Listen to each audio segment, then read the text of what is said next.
Brought to you by Agilus Diagnostics. Health test की बात आती है तो मैं भरोसा करता हूँ India's largest diagnostics company Agilus Diagnostics. खुद को टेस्ट करते रहो। ब्रिक्स समिट में पीएम नरेंद्र मोदी और चीनी राष्ट्रपति शी जिनपिंग की मुलाकात के बाद एक महत्वपूर्ण घटनाक्रम सामने आया, जिससे भारत और चीन के बीच चल रहे सीमा विवाद के समाधान की उम्मीदें बढ़ गई।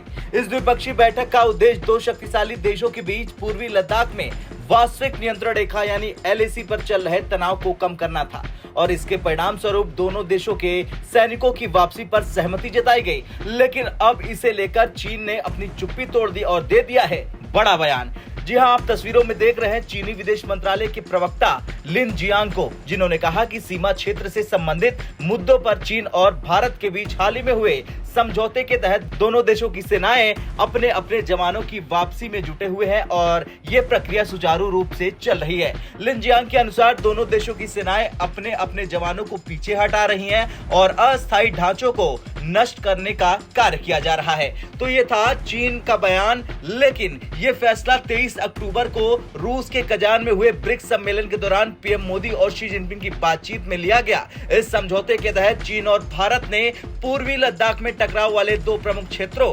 डेमचोक और देपसोंग से सैनिकों को पीछे हटाने पर सहमति व्यक्त की। भारत और चीन के बीच सीमा विवाद पिछले कई दशकों से चला रहा, लेकिन स्थिति 2020 में गलवान घाटी में हुए भीषण संघर्ष के बाद गंभीर हो गई। इस संघर्ष में कई भारतीय जवान शहीद हुए और ये घटना दशकों में दोनों देशों के लिए सबसे बड़ा सैन्य संघर्ष था। उसके बाद पूर्वी लद्दाख में दोनों देशों के सैनिक आमने सामने आ गए और दोनों पक्षों ने अपने अपने क्षेत्रों में कई सैन्य ढांचे स्थापित कर लिए। स्थिति इतनी तनावपूर्ण हो गई कि लगातार कई स्तरों की बातचीत के बावजूद समाधान नहीं निकल पाया। जून 2020 में हुए इस संघर्ष के बाद भारत और चीन के संबंधों में तनाव बरकरार रहा। अलग अलग स्तरों पर बातचीत चलती रही, लेकिन कोई ठोस प्रगति नहीं हुई। इस बार ब्रिक्स समिट के दौरान दोनों नेताओं की बातचीत से उम्मीद जगी कि इस टकराव को कुछ हद तक कम किया जा सकेगा।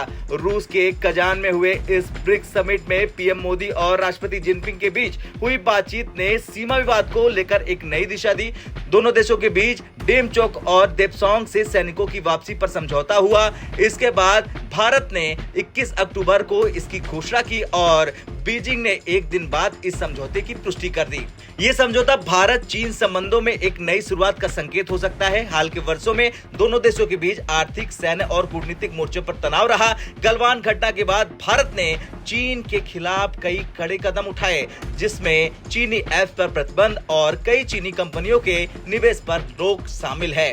खैर, भारतीय सेना ने स्पष्ट कर दिया कि वो अन्य स्थानों पर भी बातचीत के माध्यम से समाधान की कोशिश करेगी, लेकिन अगर जरूरत पड़ती है तो अपनी सुरक्षा में कोई कमी नहीं आने देगी। ये जरूरी है कि भारत अपने सीमावर्ती क्षेत्रों में बुनियादी ढांचे का विकास जारी रखे और अपनी रक्षा तैयारियों को मजबूत बनाए रखे। आपका क्या कुछ कहना है? जिस तरह से चीन का बयान आया है उसे लेकर कमेंट कर जरूर बताएं। ब्यूरो रिपोर्ट, भारत तक।